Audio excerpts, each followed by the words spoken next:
નમસ્કાર, યલગાર ન્યૂઝમાં આપનું સ્વાગત છે। જોઈએ આજના મુખ્ય સમાચાર। છોટાઉદેપુર જિલ્લા અને તાલુકા પંચાયતની બેઠકોની ચૂંટણી માટે ભાજપના ઉમેદવારોએ ભવ્ય રેલી સાથે ઉમેદવારી પત્રો ભર્યા। છોટાઉદેપુર જિલ્લા અને તાલુકા પંચાયતની સામાન્ય ચૂંટણીનો માહોલ ગરમાયો છે। આજે ભારતીય જનતા પાર્ટીના તાલુકા અને જિલ્લા પંચાયત બેઠકોના ઉમેદવારોએ ભવ્ય રેલી અને કાર્યકરોના ઉત્સાહ સાથે પોતાના ઉમેદવારી પત્રો રજૂ કર્યા। છોટાઉદેપુર જિલ્લા અને તાલુકા પંચાયતની આગામી સામાન્ય ચૂંટણીઓને લઈને રાજકીય ગતિવિધિઓ તેજ બની છે। આજરોજ ભારતીય જનતા પાર્ટી દ્વારા જાહેર કરાયેલા ઉમેદવારોએ છોટાઉદેપુર પ્રાંત કચેરી ખાતે પોતાના ઉમેદવારી પત્રો ભર્યા હતા। આ પ્રસંગે ભાજપના દિગ્ગજ નેતાઓ, હોદ્દેદારો, કાર્યકરો અને સમર્થકો ખૂબ મોટી સંખ્યામાં ઉપસ્થિત રહ્યા હતા।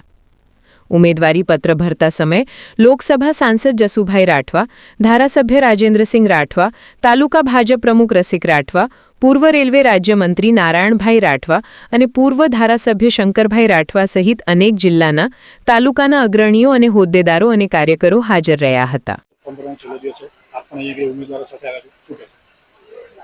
बस भारतीय जनता पार्टी छोटाउदेपुर जिला की बात करिए तो 32 जिला पंचायतों की बैठक पर मजबूत उम्मीदवारों અને જે વર્ષોથી મહેનત કરતા એવા કાર્યકરોને ટિકિટો આપી છે।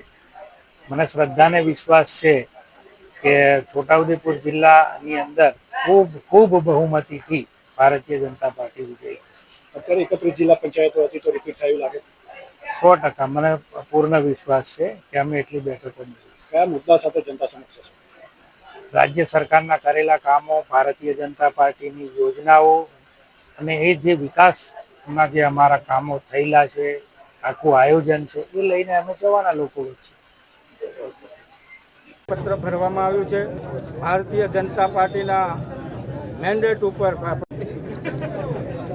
સમગ્ર ગુજરાતની અંદર મહાનગરપાલિકા, નગરપાલિકા, જિલ્લા પંચાયત અને તાલુકા પંચાયતની સામાન્ય ચૂંટણી યોજાઈ રહી છે, ત્યારે આજે છોટાઉદેપુર જિલ્લામાં પણ 32 જિલ્લા પંચાયત, 150 તાલુકા પંચાયત અને 28 મોટી સડલીના ઉમેદવાર તરીકે ભારતીય જનતા પાર્ટીના રાઠવા અશોકભાઈ ભીખલાભાઈ બધા આગેવાનો અમે આવ્યા છે ફોર્મ ભરવા માટે। બહુમતીથી અમે જીતવાના છે। યુવા અને વડીલો આગેવાન બધા અમે આવ્યા છે।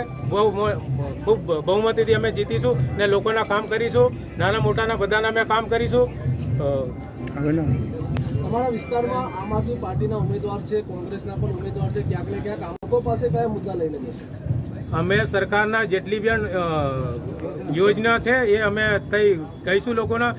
મફત અનાજ, આયુષ્માન કાર્ડ, 108 ને બધી સુવિધાઓ સરકારની છે, અમે રજૂ કરીશું। તમારી વિસ્તારમાં ચેતરભાઈ વસાવાએ 2-3 સભાઓ કરી છે। આ સભાઓથી ભારતીય જનતા પાર્ટીને શું ફરક પડવાનો?